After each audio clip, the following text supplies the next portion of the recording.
Hey everybody, it's your pal Drew Geraci, and it is miserable outside. It's been over 90 the last few days. It's the dogs go outside and do their business. They come back in right away without having to be called. So anyway, after all that exhaustive research on the Liberty Legion episodes, I decided I'll do like an easy one and out of like a bolt out of the blue, or like a gamma bolt out of a gamma gun. It hit me to just cover the 70s, where Sal Buscema was ubiquitous. He was everywhere. He was, if you read a Marvel comic and there was a fill-in issue or another artist that helped replace the regular artist, it was Sal. He's done so much great stuff.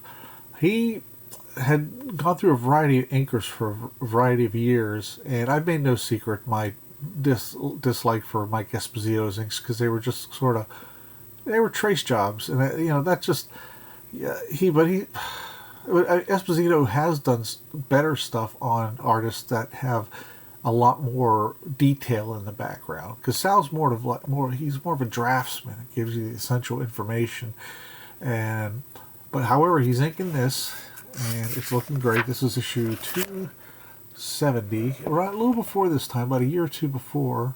Oh, actually, it was like 245. Sal Buscema started inking himself, and it was pretty good. I know he likes saving the time, so. And with Bill Mantlo bringing back some obscure characters like Darkcrawler, who was Nightcrawler in Hulk 10. It's a Milgram cover. But really nice stuff. Although, in my opinion, at the time, it was starting to get repetitious. And for about a year or so, the book was getting repetitious story-wise. Now that really stands out as an exceptional page, pencils and inks. But for a while there, the stories were just kind of there, and sometimes it's hard to really give a crap about the Hulk at this time, because he'd get upset, and then he'd get knocked around a bit, and then eventually he would say Hulk's strongest one there is, and he'd break free, or he'd rescue, and he would obliterate the foe. So I never felt there were much stakes in the book for a long, long time.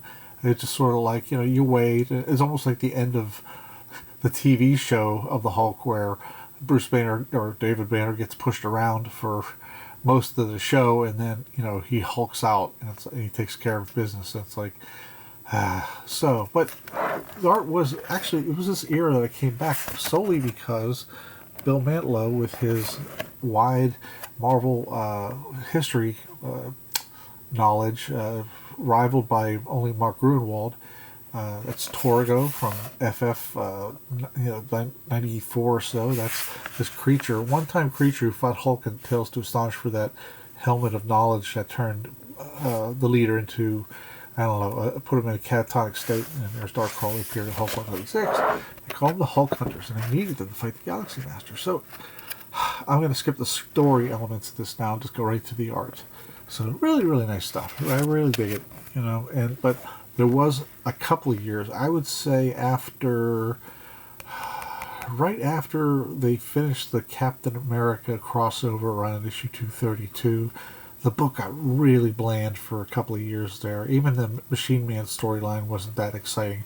And the issue 250 with Silver Surfer was there. It could have been a one issue, and it looked kind of like Sal was going through the motions. And why wouldn't he? I mean, he's getting paid for doing 2-3 books a month, and they're not saying don't do it this way. So it's very much a shorthand, because later on, right in the late 80s, excuse me, in the early 80s, he went full pencils for a while, and that was pretty amazing. It was as good as anything his brother John did.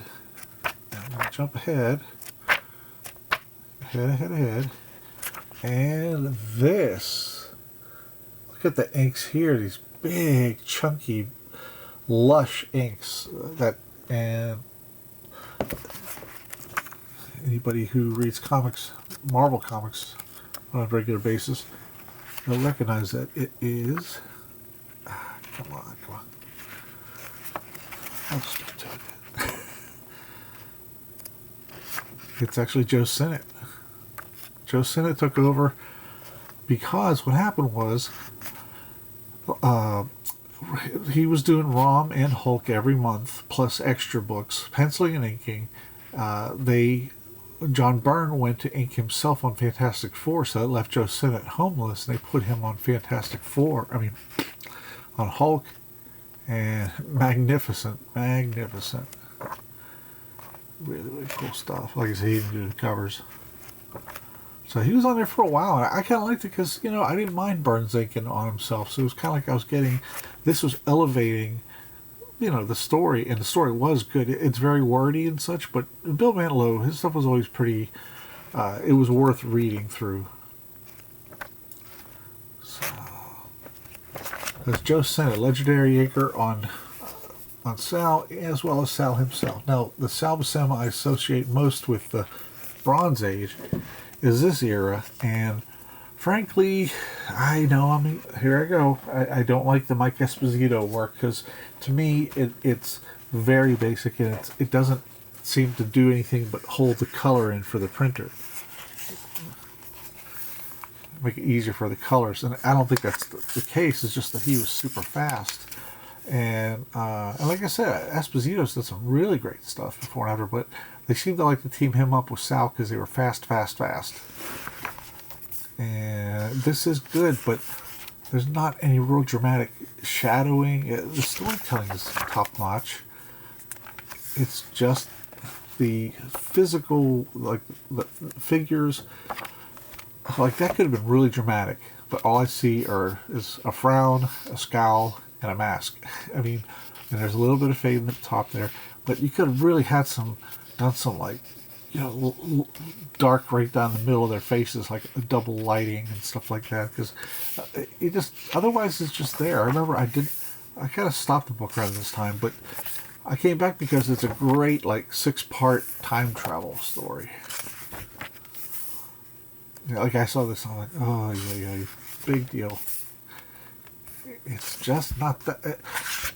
And if you have something like this, like, maybe the bottom of the legs would be really dark, and, like, use the sphere as a light source.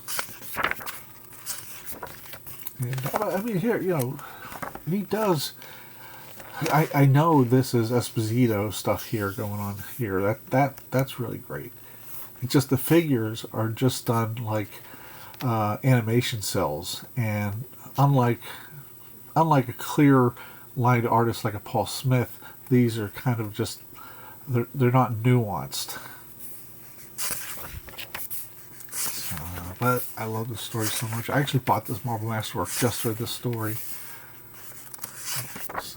But it's okay. But again, it's in black and white. God, I had the essentials, and it was very, it was not that interesting. Now, okay, here we got two fill-in Sal issues by different inkers.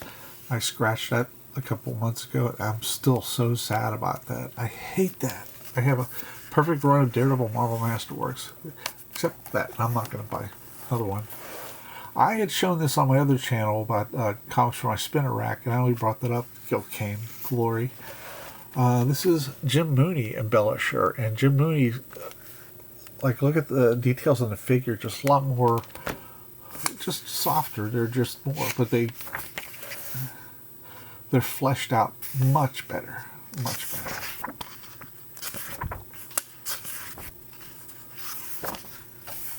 Then we go into a real treat. If you've ever watched my channel before, you know that I have deep and abiding love for Klaus Janson, anything he does. I couldn't wait till this came out in Marvel Masterworks form, because even in just comics form, it's good. I like Paul Paper. Klaus, he just adds that little something.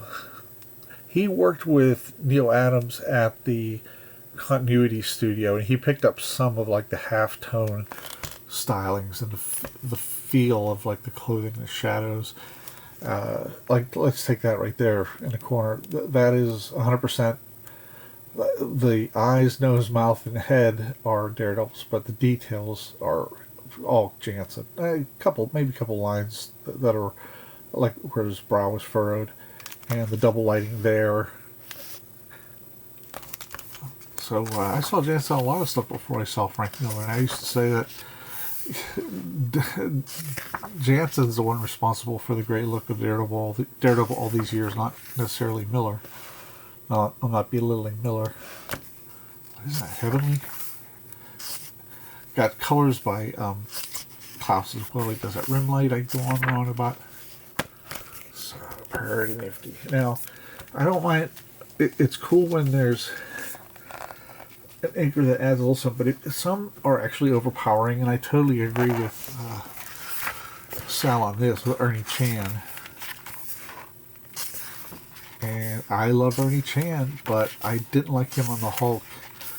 What is that? I guess this. Okay. Okay, there is Ernie Chan embellishing, and it's super involved, super detailed, kind of grimy, kind of just very odd, but in a good way. But yet it's Sal Buscema, and Sal Buscema you associate with Pow Zap Bang Comics, but with him on Hulk, it doesn't really look like it's in the Marvel universe. Because his stuff lends itself so well, Chan's stuff lends itself so well to Conan and other books that don't have a superhero element. And Hulk's usually always had a superhero element, except I think the first few Peter David years. Let me get to something big. Hold on. That's pretty cool. That looks like a catalog, but that's him making over. Like I said, it's good. It just, to me, the Ernie Chan stuff made me feel like it was separate from the Marvel Universe. Like if you were going to have Captain America one issue, that he shows up like by Sal, and even with Mike Esposito, and it crosses over to like say a Ernie Chan inked issue, it's just going to look weird. It's going to be like someone stepping between the last panel of the previous issue and the first splash page of the next issue, because it's just such a different environment. It's kind of gloppy, but it's purposeful. It does. But it just doesn't, for me, it's not my favorite, but it is, I ain't knocking it. So fill-in inker, guest embellisher, Tom Palmer. That's a great pager. Cover.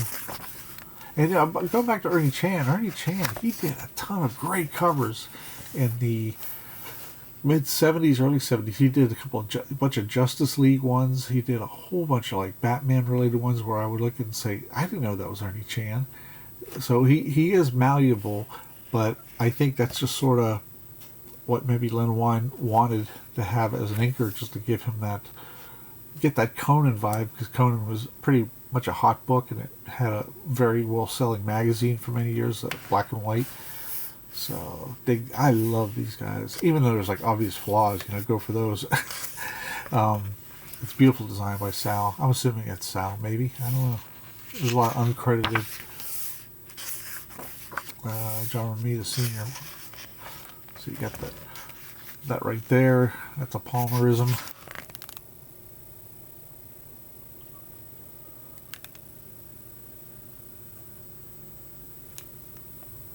There we go. Nice colors. Whoop.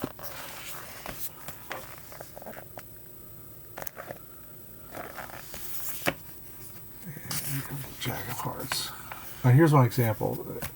Jack of Hearts, he's obviously very much a superhero, and you have the Hulk, and he's a monster with superhero trappings.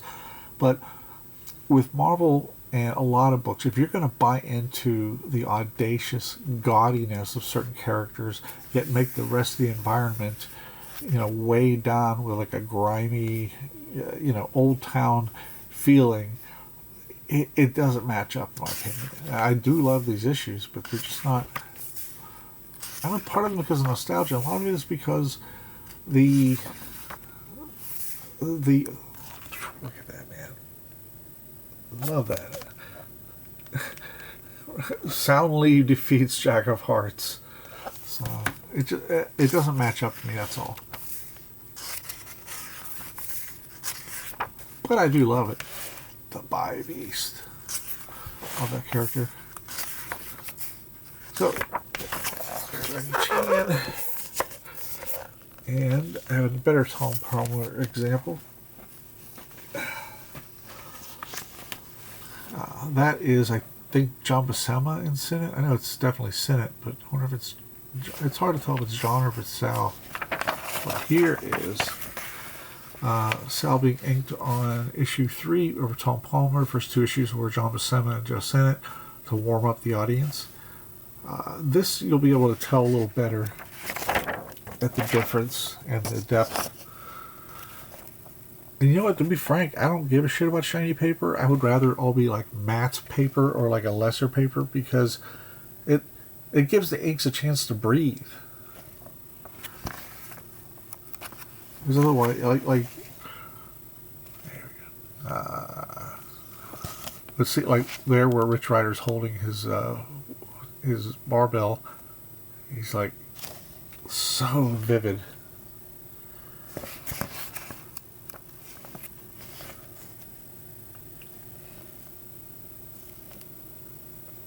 Great scene where Nova takes the engine out of the car. I'm sure Eric Larson has that if it's available. He's been a big backer of Nova. So you can see the difference there. It was you always tell by the helmet of the costume, or if there's a shiny part on the costume. So that's really sweet. Diamond Head. He looks hard as hell to draw, but you know, Sal, I don't know if Sal designed him. Again, it's like, even if he didn't design him, let's just say John Reed had designed him, Sal just, okay, I'll draw it. He never shirked. He was not the shirker or Sal. And that's really nice. See, this kind of stuff really suggests a fear of something off panel, and when Mike Esposito would ink it, it takes a lot of the drama out of it. So, anyway, I know, again, I'm being a dick. So, let me go to, but I mean, to me, I mean, you've seen this Mike Esposito stuff, okay? Let's go back to that. Hold on a second. Okay, talk among yourselves, everybody.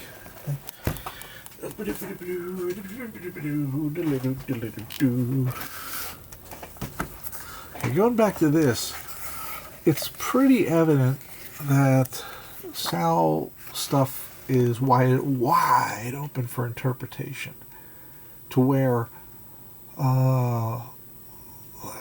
I just think, best way to put it, I could put it, I guess you could use this as like the baseline of what you would expect from a Sal Buscema penciled book, because this has a lot of tracing elements into it. When I say tracing, I mean it's like ink what's there and maybe make things a little thicker, like where those, you know, the fingers meet the knuckles. So it's very sparse, and there are ways you could make things more dramatic, but that's what Sal put down. That's what Mike followed through with. Nothing wrong with that. It's just the script had pretty damn good to make me like this, and this storyline, the time traveling storyline with Spider-Man, was exactly that. I bought expressly. Let's go to Vinnie Coletta, old school Vinnie Coletta. Oh, Dr. Doe, he's the best. I mean, he's a bad guy. Oh, there's no video. Oh, that was a previous. My apologies. Let's get back on track. So we're using the Mike Esposito line work as the baseline. And so you can go from there onward. In fact, I would say you could take a book inked by Mike Esposito and ink over it. Do a complete ink job over it and enhance it. That's always been my dream. Silly. I really dream big, don't I? This is a good little trade paperback. The new Marvel Masterworks of Marvel Team Up came by, but I wouldn't buy it. These 4 issues here are the only good issues in that big, I don't know, like 12 issue volume. So it's crap. The rest of it's just crap. Now we start off. Now here's something a step better. Step up. appearance of Silver Samurai, Dave Cockrum cover. Classic Dave Cockrum. Here you got Dave Hunt, coming out on his own. He was an assistant to both Mike Esposito and Frank Giacoia, who both shared a studio. And I mentioned before that Frank Giacoia, had a hard time with deadlines, and Esposito would help him out, and vice versa. But Dave Hunt, he also started off doing lettering, and I think he did some coloring. Back then, Marvel had a really good sort of thing where you could learn all the tricks of the trade. Now this, to me, is a little beefier, a little more three-dimensional than Mike Esposito. And even a cover like that, that's a splash at that's okay. It's not, sensational. It's so straight on. It looks like something from the official handbook of the Marvel Universe. But Hunt is adding that little extra depth. He has a bit of a Joe Sinnott brush sensibility.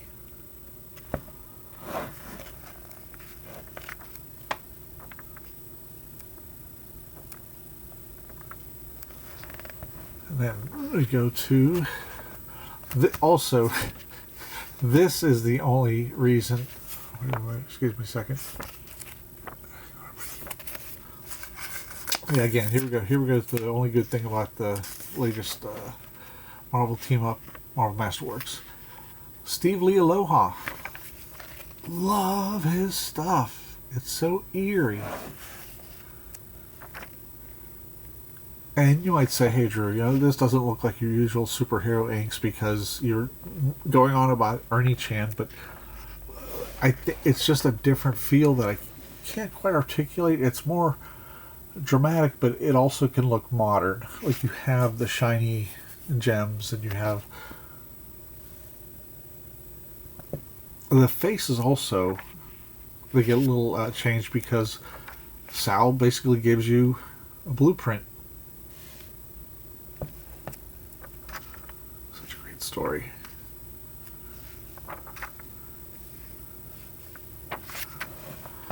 I love that. Like the grime on that. Buckler inked by Lee Aloha. So you have these tremendous layouts, tremendous storytelling, and you have the inker just sort of adding drama to it.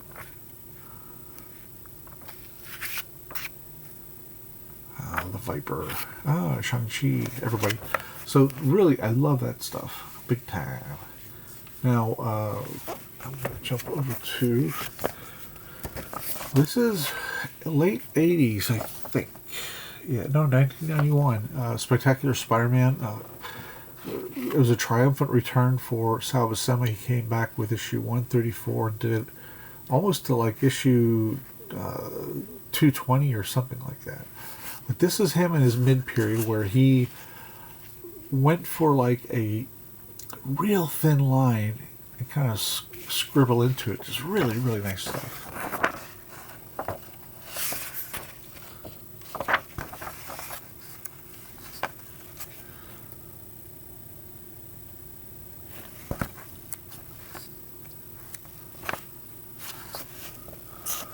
Okay. Let's see how, like, it's monoline, but it sort of has a European flair to it. I mean, look how there's no shadows on their clothes. Just maybe one slightly thicker one here, but the rest, or even in the pants, it's monoline, but it works. It's so cool. Puts me a little bit in the mind of, he had been inked on some books, I think, earlier about this time by Bill Sienkiewicz. And Sal actually said, I deliberately am changing my inking style so I'm up to date. I don't want a 1992 book to look like a 1972 book.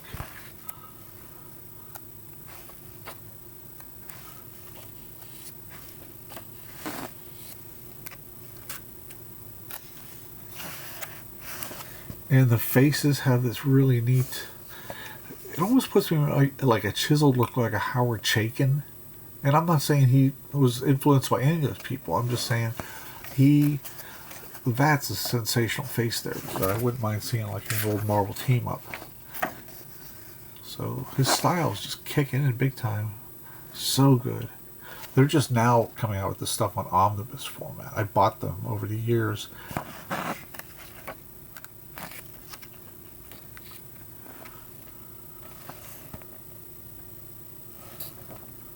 Look at that damn sideways cornrows hair with a widow's peak. He had a widow's peak since he was in high school, so pretty wacky.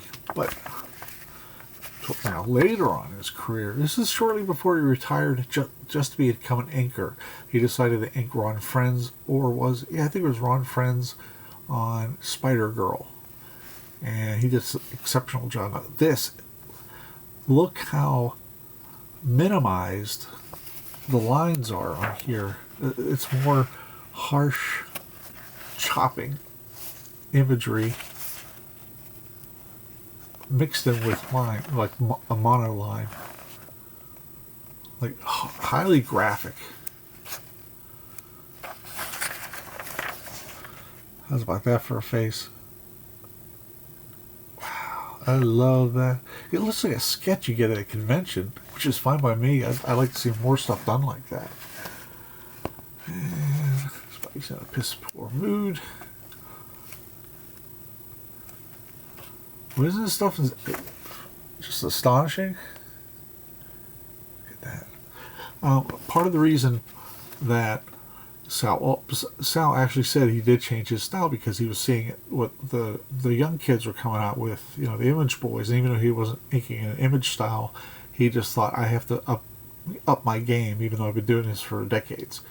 The other thing too was that he did the last year of Thor that Walt Simonson had written.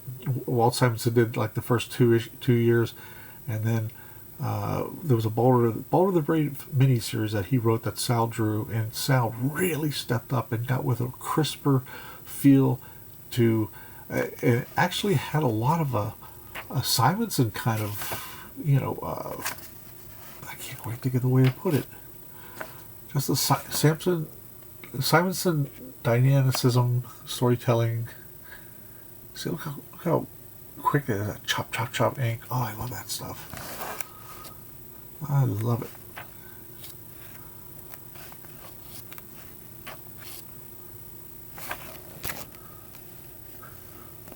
How about that in that middle there? And he was picking up a lot of stuff from a little everybody. He was, they say an old dog doesn't learn new tricks. Well, this one, he learned more than a few. They're going to clone saga. Huzzah! But I don't have those issues because I choose not to believe them. I just hold my breath, pretend not to believe them. Okay. I'm going to do another episode on this. There's just so many examples. This one here, nice cover by Kevin Nolan. He was doing a lot of covers in the early 80s at this time, or mid 80s. Okay, this is Sinnott. I wanted to get past Sinnott. Here we are.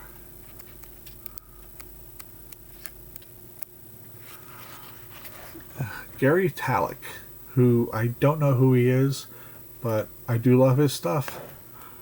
He did the Hulk for about a year before Mantlo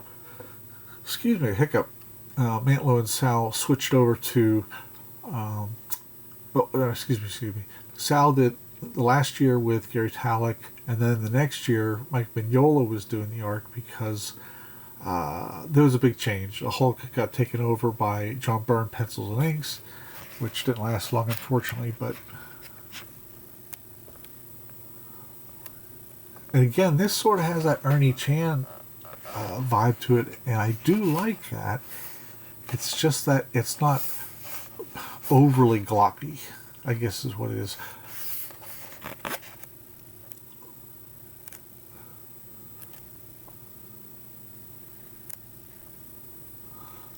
There's Sal doing full pencils there. So, let me see. Get back to Talek.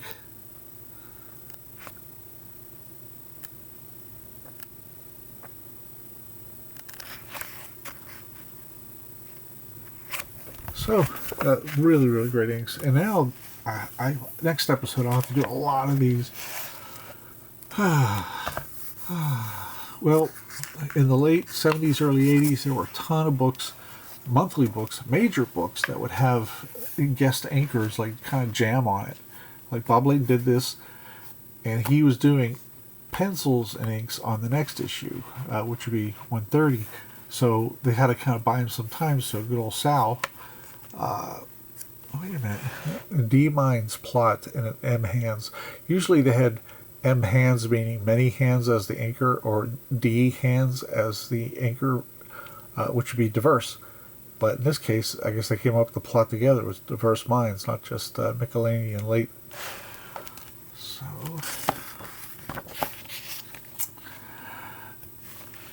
now they don't even label the issues of who did what. So at times it's confusing. But man, when I was a kid, I lived for this stuff. I would say that's Bob Wyacek, because his early stuff was very fluffy to me. I always felt it was very fluffy. And it looks very Esposito. And it looks like more Bob Wyacek.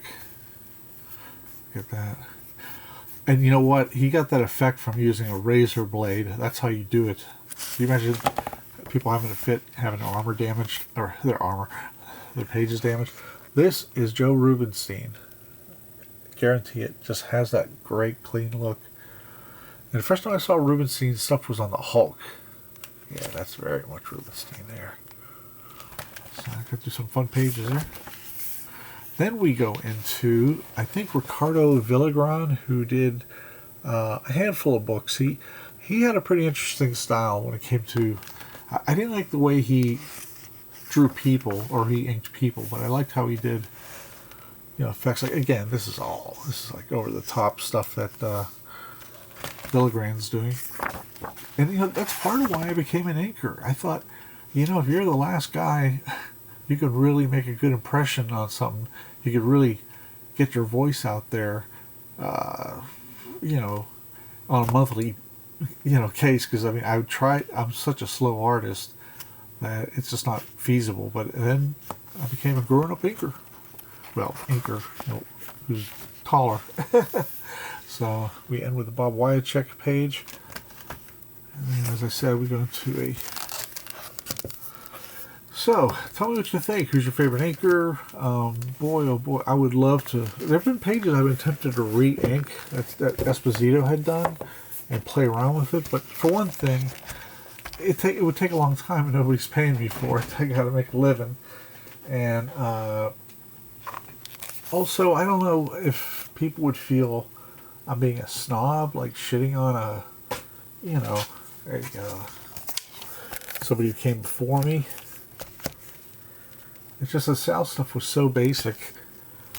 You could do anything, and Esposito was also inking a bunch of stuff too, so I guess he just didn't really spend a lot of time to breathe life into these pencils. So that's just me. Hope you like it. I'm going to be doing another one soon.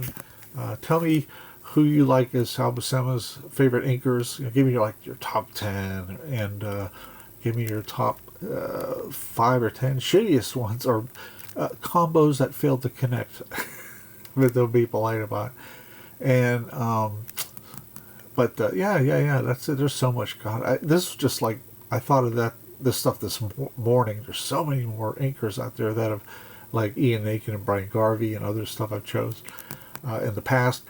So I'll be doing another one, and thank God for Sal. He and John Buscema kept Marvel kept the lights on, I think, as far as keeping comics going. There was a lot of FF Fantastic Four had this 5-year storyline where no, it wasn't 5-year. It was with when the Impossible Man, Thunder, and Tiger were hanging out after the Frightful Four, took over the FF's building, and it just went on and on and on and on and on.